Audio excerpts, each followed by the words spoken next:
నమో వెంకటేశాయ. అందరికీ నమస్కారం అండి. నా పేరు doctor K Madhav Chetti, assistant professor, department of botany, Sri Venkateswara University, Tirupati. Retired అయ్యానండి. గత 28 సంవత్సరాలుగా ఈ మందు మొక్కలపైన రీసెర్చ్ చేస్తున్నానండి.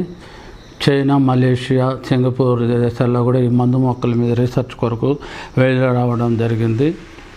ఈ మందు మొక్కలపైన 3 పుస్తకాలు కూడా ప్రచురించడం జరిగింది. ఇప్పుడు ఈరోజు ఏ మొక్కలు, ఏ ఆయుర్వేదిక ఔషధ గుణాలు ఉన్న మొక్కలు రక్తహీనతను తగ్గిస్తాయి. రక్తహీనత అంటే ఇంతకుముందు మనము పచ్చకామర్లను గుర్చు చెప్పుకున్నాము. దీన్ని రక్తహీనత అంటే రక్తం తక్కువగా ఉండేదాన్ని తెల్ల కామెర్లు అంటారు. రక్తం తక్కువగా ఉండేవాళ్ళు జనరల్గా ముఖం చూసినామంటే ఉబ్బి ఉంటుంది, పేలు ముఖంగా ఉంటుంది, కాళ్ళంతా ఉబ్బిపోయి ఉంటాయి. అందుకనే దీన్ని ఉబ్బు కామెర్లు అని కూడా అంటారు. రక్తహీనత అంటారు, రక్తలేమి అని కూడా అంటారు. దీన్నే తెల్ల కామెర్లు అని కూడా అంటారు. అంటే రక్తం బాడీలో తక్కువగా ఉంటుంది. దానివల్ల ఏమవుతుంది? నీరసము, నిశ్చత్వ, నిస్సహాయత, తర్వాత శక్తి లేకుండా అన్ని విధాలుగా ఉంటాడు. దీన్నే తెల్ల కామెర్లు అంటారు. తెల్ల కామెర్లు లేదా రక్తహీనత, బ్లడ్ తక్కువగా ఉండడం అన్నమాట. ఇన్ని కారణాలు అన్నమాట. దీన్ని ఉబ్బు కామెర్లు అని కూడా అంటారు. వీటికి ముఖ్యంగా ఏ మొక్కలు ఉపయోగిస్తారు? నెంబర్ 1 దీంట్లో ఉసిరి.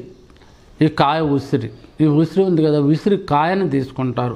ఎంబ్లికా ఆప్షనాలిస్ లేదా పిల్లాంతస్ ఎంబ్లికా అంటారు. తర్వాత ఇది కాసి అంటారు.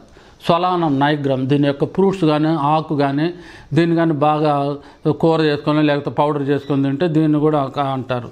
తర్వాత ఇది వచ్చింది ఉత్తరేణి, అకిరాంతస్ ఆస్పెరా, అమరాంటిస్, అపామార్గ్ అంటారు దీని యొక్క ఆకులు. తర్వాత అత్తి అంటారు, అత్తికాయ, పైకస్ క్యారికా అంటారు. ఈ అత్తికాయ కూడా రక్తాన్ని ఇంప్రూవ్ చేస్తుంది. ఇవేమిటి? అత్తికాయ, తర్వాత ఉత్తరేణి, ఉసిరికాయ, తర్వాత పైపర్ నైగ్రామ్, దీన్ని ఏమంటారు? పైపర్ నైగ్రామ్ను కాసి అంటారు. వీటితో పాటు మునగాకు కూడా తీసుకోవచ్చు. మునగాకు కూడా ఇంప్రూవ్ చేస్తుంది బాగా. ఇది మంజిస్టా అంటారు, రూబియా కార్డిపోలియా. ఈ మంజిస్టా కూడా బాగా రక్తాన్ని ఇంప్రూవ్ చేస్తుంది.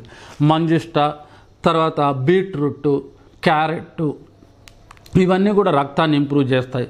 వీటితో పాటు ఈ డ్రై ఫ్రూట్స్ అంటే బాదము, తర్వాత క్యాషూ నట్టు, తర్వాత ఎండి ద్రాక్ష, ఎండి ఖర్జూరము, ఇలాంటి ఫ్రూట్స్, పిస్తా పప్పు, బాదం పప్పు, ఇవన్నీ ఇట్లాంటి ఎండి పదార్థం, కిస్మిస్ అంటే ఎండి ద్రాక్ష, ఎండి ఖర్జూరము, ఇలాంటివి. తర్వాత ఐరన్ కంటెంట్ ఉండే గోంగూర, రాగులు, నువ్వులు, ఇలాంటివి ఎక్కువగా ఉండేవి కానీ మనం తీసుకోగలిగితే రక్తం పెరుగుతుంది. రక్తం పెరిగే కొద్దీ ఆటోమేటిక్గా బాడీలో శక్తి వస్తుంది. శక్తి వచ్చే కొద్దిగా అన్నీ కూడా సవ్యంగా జరుగుతాయి.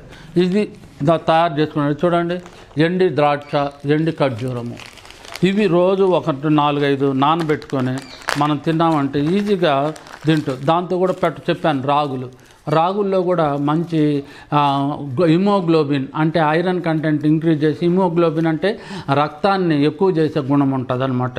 రాగులు కానీ, బాదం పప్పు కానీ, తర్వాత ఎండు ద్రాక్ష, ఇవన్నీ ఇలాంటి మనం కానీ తీసుకున్నామంటే ఇవన్నీ కూడా అలాంటి పౌడర్తో చేసిందే అన్నమాట. ఇప్పుడు ఇన్ని చెప్పాను కదా, అలాంటి పౌడర్తో చేసిందే ఇది 1 స్పూను = ½ kg వెజిటబుల్తో సమానం. అంత శక్తిని ఇస్తుంది, అంత పవర్ఫుల్ అనమాట. ఇవి నేను చెప్పాను కదా, బీట్రూట్, క్యారెట్, ఇవన్నీ చెప్పాను కదా, ఉసిరి, ఇవన్నీ కూడా విటమిన్ సి ఉండే బీట్రూట్, క్యారెట్, తర్వాత ఈ దుంపలు, ఇవన్నీ కూడా ఉండేటువంటి పౌడరే ఇది. దీన్ని రోజు 1 స్పూను 1 గ్లాసు వాటర్లో కానీ, పాలలో కానీ, తేనెలో కానీ కలుపుకొని తాగితే చాలు. బ్లడ్ని ఇంప్రూవ్ చేస్తుంది. బ్లడ్ని ఎప్పుడు ఇంప్రూవ్ చేస్తుంది? ఆటోమేటిక్గా శక్తి ఇస్తుంది, బాడీ యొక్క ఇమ్యూనిటీ పెరుగుతుంది. దీంతోపాటు నేను ఆల్రెడీ చెప్పాను, ఒక బుక్ ఒకటి రాశానని. దీన్నే flowering plants of Chittoor district, Andhra Pradesh అంటారు. చిత్తూరు డిస్టిక్లోని మందు మొక్కలు. దీంట్లో 2000 మొక్కలు ఉన్నాయి. ప్రతి మొక్కకు తెలుగు నేము, ఇంగ్లీష్ నేము, ఈ ట్రేడ్ నేము, శాస్త్రీయ నామము, ఎక్కడ దొరుకుతుంది, ఏ ప్రాంతంలో దొరుకుతుంది, కాయలు ఎప్పుడు వస్తాయి, పూలు ఎప్పుడు వస్తాయి, మూలం యొక్క ఉపయోగాలు ఏమి, కాండం యొక్క ఉపయోగాలు, ఆకు ఉపయోగాలు, బెరడకు ఉపయోగాలు, పూలు యొక్క కాయల యొక్క ఉపయోగాలు అన్నీ ఇచ్చాను. దాంతోపాటు 2000 మొక్కల్లో 1000 మొక్కలకు కలర్ డిజిటల్ ఫోటోస్ ఇచ్చాను. ఇలా మీరు చూసారంటే ఏ మొక్క అయినా కూడా మీరు ఈజీగా ఐడెంటిఫై చేసేయచ్చు. ఈ బుక్ను చిన్నపిల్లలు ఈ బుక్లను ఫోటోలు చూసినారంటే ఇది మన ఒక రోడ్లో ఉంది, మన కాలువలో ఉంది, మన పెరట్లో ఉంది, మన తోటలో ఉంది అని ఈజీగా చెప్పేయగలుగుతారు. అంటే అర్థం చేసుకోండి ఈ బుక్ ఎంత ఉపయోగపడుతుందో. 2000 మొక్కలు ఉన్నాయి, 2000 మొక్కలకు అన్నీ ఇవ్వబడినాయి, తెలుగు ఇంగ్లీష్ నేమ్ ఉపయోగాలు ఇవ్వబడినాయి, 1000 ఫోటోలు ఇవ్వబడినాయి. ఈ బుక్ మన దగ్గర ఉంటే ఒక ఔషధాల భాండాగారము మన దగ్గర ఉన్నట్టే. Thank you very much. Thank you అనండి. మీ అభిప్రాయాలు మాకు కామెంట్స్ రూపంలో చెప్పండి. మరిన్ని వీడియోస్ కోసం మా ఛానల్ని సబ్స్క్రైబ్ చేయండి.